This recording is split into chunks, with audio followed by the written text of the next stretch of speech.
حضور پاک صلی اللہ علیہ وسلم نے ایک مرتبہ دجال کے بارے میں فرمایا کہ دجال کیسا ہوگا، جب دنیا میں آئے گا تو کیا کیا کرے گا، کیا کیا فتنے مچائے گا، تم کو کیسے گمراہ کرے گا۔ حضور پاک نے پورا دجال کے بارے میں بیان کیا، اور کیا کیا بیان کیا یہ میں آپ کو بتاتا ہوں۔ آپ حضور پاک صلی اللہ علیہ وسلم کی باتیں سنیں گے تو حیران ہو جائیں گے کہ اچھا دجال اس طرح ہوگا، وہ یہ فتنے مچائے گا۔ حضور پاک نے پہلے سے سمجھا دیا ہے۔ اب دجال کے بارے میں حضور پاک نے کیا بیان کیا کہ کس طرح گمراہ کرے گا، جب دنیا میں آئے گا تو کیا کرے گا، کہاں پر ہوگا کہاں پر نہیں ہوگا، ذرا سنیے گا۔ حضور پاک صلی اللہ علیہ وسلم نے فرمایا کہ دنیا کی شروع سے لے کر آخر تک کوئی فتنہ دجال سے بڑا نہیں۔ تمام انبیاء اپنی اپنی امت کو اس سے آگاہ کرتے رہے، اور میں سب سے آخری نبی ہوں اور تم سب سے آخری امت ہو، اور وہ یقیناً تم میں ہی آئے گا۔ اگر میری موجودگی میں آ گیا تو تب میں اس سے نمٹوں گا، اگر بعد میں آیا تو ہر شخص اپنے آپ کو اس سے بچا لینا۔ میں اللہ تعالیٰ کو ہر مسلمان کا خلیفہ بناتا ہوں۔ اب دجال کہاں پر آئے گا، کہاں پر ظاہر ہوگا، کہاں سے نکلے گا؟ حضور پاک نے فرمایا وہ شام اور عراق کے درمیان نکلے گا، دائیں بائیں خوب گھومے گا۔ لوگو، اے اللہ تعالیٰ کے بندے، دیکھو دیکھو تم ثابت قدم رہنا، سنو میں تمہیں اس کی ایسی صفت سناتا ہوں جو کسی نبی نے اپنی امت کو نہیں سنائی، کہ دجال کیسا ہوگا، کہاں سے نکلے گا، کیا کیا کرے گا۔ حضور پاک نے فرمایا میں تمہیں دجال کے بارے میں ایک ایک چیزیں بتاتا ہوں۔ جب دجال شروع میں آئے گا تو سب سے پہلے وہ دعویٰ کرے گا کہ میں نبی ہوں، تو لوگوں یاد رکھنا میرے بعد کوئی نبی نہیں۔ پھر وہ اس سے بھی بڑھ جائے گا اور پھر کہے گا کہ میں خدا ہوں۔ بس تم یاد رکھنا کہ خدا کو تم ان آنکھوں سے نہیں دیکھ سکتے ہو، ہاں مرنے کے بعد تم اللہ تعالیٰ کا دیدار کر سکتے ہو۔ اور سنو وہ کانیا ہوگا اور تمہارا رب کانیا نہیں ہے، اور اس کی دونوں آنکھوں کے درمیان کافر لکھا ہوا ہوگا۔ حضور پاک نے دجال کا ایک فتنہ یہ بتایا کہ دجال کے پاس ایک طرف آگ ہوگی اور دوسری طرف باغ ہوگا۔ حضور پاک نے دجال کا ایک فتنہ یہ بتایا کہ اس کے پاس ایک طرف آگ ہوگی اور دوسری طرف باغ ہوگا، اور اس کی آگ دراصل جنت ہے اور اس کا باغ دراصل جہنم ہے۔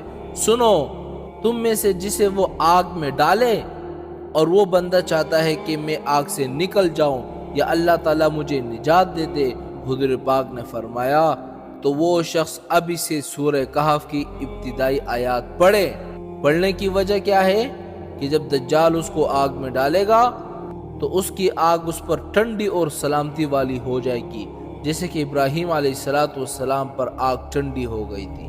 اس کا ایک فتنہ یہ بھی ہوگا کہ وہ ایک دیہاتی سے کہے گا کہ اگر میں تیرے مرے ہوئے ماں باپ کو زندہ کر دوں پھر تو مجھ کو رب مان لے گا نا؟ تو وہ کہے گا کہ ہاں میں آپ کو رب مان لوں گا، آپ میرے ماں باپ کو زندہ کر دو۔ اتنے میں دو شیطان اس کے ماں باپ کی شکل میں ظاہر ہوں گے اور اسے کہیں گے کہ بیٹا یہی تیرا رب ہے، تو اس کو مان لے۔ تو وہ شخص دجال کو اپنا خدا مان لے گا۔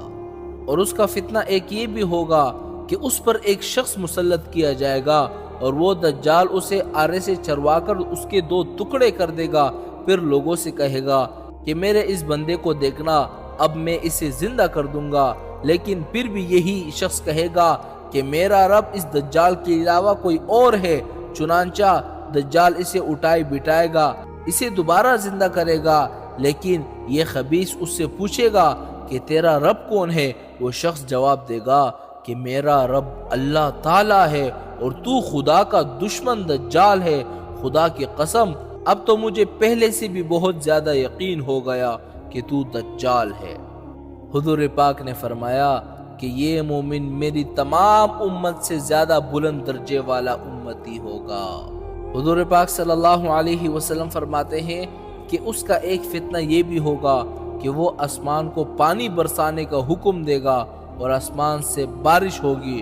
وہ ایک قبیلے کے پاس جائے گا اور وہ قبیلے دجال کو نہیں مانیں گے، تو اسی وقت ان قبیلوں والوں کی تمام چیزیں برباد اور ہلاک ہو جائے گی۔ پھر دجال دوسرے قبیلے کے پاس جائے گا تو دوسرے قبیلے والے اسے خدا مان لیں گے کہ دجال ہی ہمارا خدا ہے، تو اسی وقت دجال کے حکم سے آسمان سے ان پر پانی برسایا جائے گا اور زمین سے پھل اگائے جائیں گے اور کھیتی اگائے گی، اور ان کے جانور پہلے سے زیادہ موٹے، تازے اور دودھ دینے والے ہوں گے۔ اب دو جگہ ایسے ہیں جہاں پر دجال نہیں جائے گا، جہاں پر دجال کا کوئی اثر، کوئی جادو نہیں چلے گا سوائے مکے اور مدینے کے۔ تمام زمین کا وہ دورہ کرے گا لیکن مکے اور مدینے میں نہیں آئے گا۔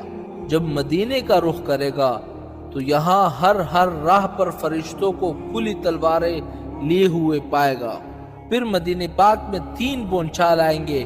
اس کی وجہ سے جتنے منافق مرد ہیں اور جس قدر منافق عورتیں ہیں وہ سب کے سب مدینے سے نکل جائے گی اور دجال کی لشکر میں شامل ہو جائے گی، اور مدینہ اس گندے لوگوں کو اپنے سے دور پھینک دے گا، اور اس دن کو کہا جائے گا یوم الخلاص۔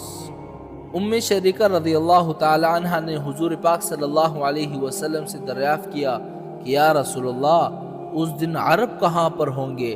فرمایا اول تو عرب بہت زیادہ کم ہوں گے اور اکثریت ان کی بیت المقدس میں ہوگی، اور ان کا امام ایک صالح شخص ہوگا، ایک نیک شخص ہوگا جو آگے بڑھ کر صبح کی نماز پڑھا رہا ہوگا۔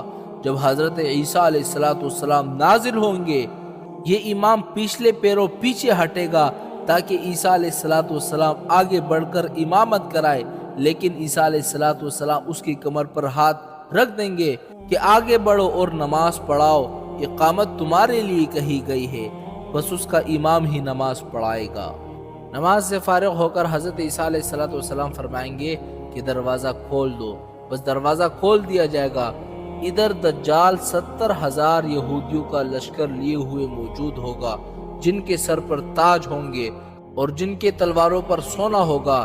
دجال حضرت عیسیٰ علیہ السلام کو دیکھ کر اس طرح گلنے لگے گا جس طرح نمک پانی میں گلتا ہے، اور ایک دم پیٹ پھیر کر بھاگنا شروع کر دے گا۔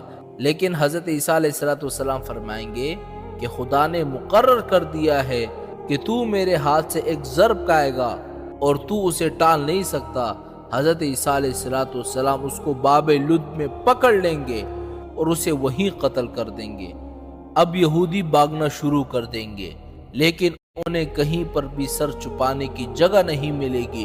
ہر پتھر، ہر درخت، ہر دیوار، ہر جانور بولے گا کہ اے مسلمان ادھر آ، میرے پیچھے یہودی چھپا ہے، اے مسلمان ادھر آ، میرے پیچھے یہودی چھپا ہے، اسے قتل کر۔